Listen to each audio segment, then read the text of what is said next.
Bonjour à tous. Cet appel a été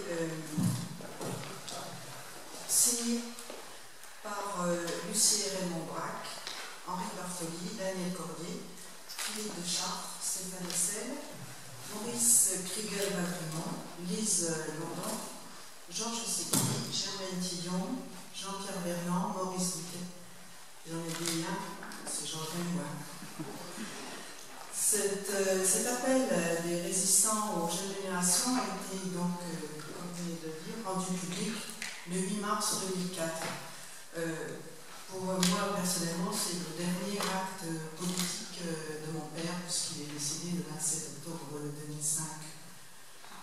Au moment où nous voyons remis en cause le socle des conquêtes sociales de la libération, nous, vétérans des mouvements de résistance et des forces combattantes de la France libre 1940-1945, appelons les jeunes générations à faire vivre et retransmettre l'héritage de la résistance et ses idéaux toujours actuels de démocratie économique, sociale et culturelle. 60 ans plus tard, le nazisme est vaincu grâce au sacrifice de nos frères et sœurs de la résistance et des Nations Unies contre la barbarie fasciste. Mais cette menace n'a pas totalement disparu et notre colère contre l'injustice est toujours intacte. Nous appelons, en conscience, à célébrer l'actualité de la résistance, non pas au profit de causes partisanes ou instrumentalisées par un quelconque enjeu de pouvoir, mais pour proposer aux générations qui nous succéderont d'accomplir 3 gestes humanistes et profondément politiques au sens vrai du terme, pour que la flamme de la résistance ne s'éteigne jamais. Nous appelons d'abord les éducateurs, les mouvements sociaux, les collectivités publiques, les créateurs, les citoyens, les exploités, les humiliés, à célébrer ensemble l'anniversaire du programme du Conseil national de la résistance, adopté dans la clandestinité le 15 mars 1944. Sécurité sociale et retraite généralisée, contrôle des féodalités économiques, droit à la culture et à l'éducation pour tous, presse délivrée de l'argent et de la corruption, loi sociale ouvrière et agricole, etc., etc.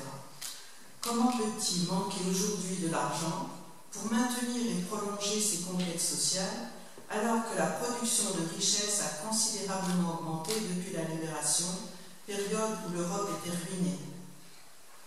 Les responsables politiques, économiques, intellectuels et l'ensemble de la société ne doivent pas démissionner ni se laisser impressionner par l'actuelle dictature internationale des marchés financiers qui menace la démocratie. Nous appelons ensuite les mouvements, partis, associations, institutions et syndicats héritiers de la résistance à dépasser les enjeux sectoriels et à se consacrer en priorité aux causes politiques des injustices et des conflits sociaux, et non plus seulement à leurs conséquences, à définir ensemble un nouveau programme de résistance pour notre siècle, sachant que le fascisme se nourrit toujours du racisme, de l'intolérance et de la guerre, qui eux-mêmes se nourrissent des injustices sociales.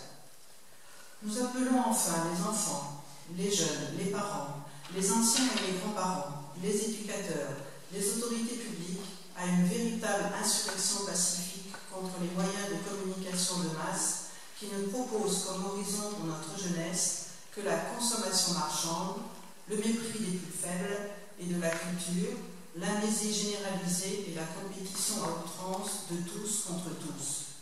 Nous n'acceptons pas que les principaux médias soient désormais contrôlés par des intérêts privés, contrairement au programme du Conseil national de la résistance et aux ordonnances sur la presse de 1944. Plus que jamais, à ceux et celles qui feront le siècle qui commence, nous voulons dire avec notre affection, créer c'est résister, résister c'est créer.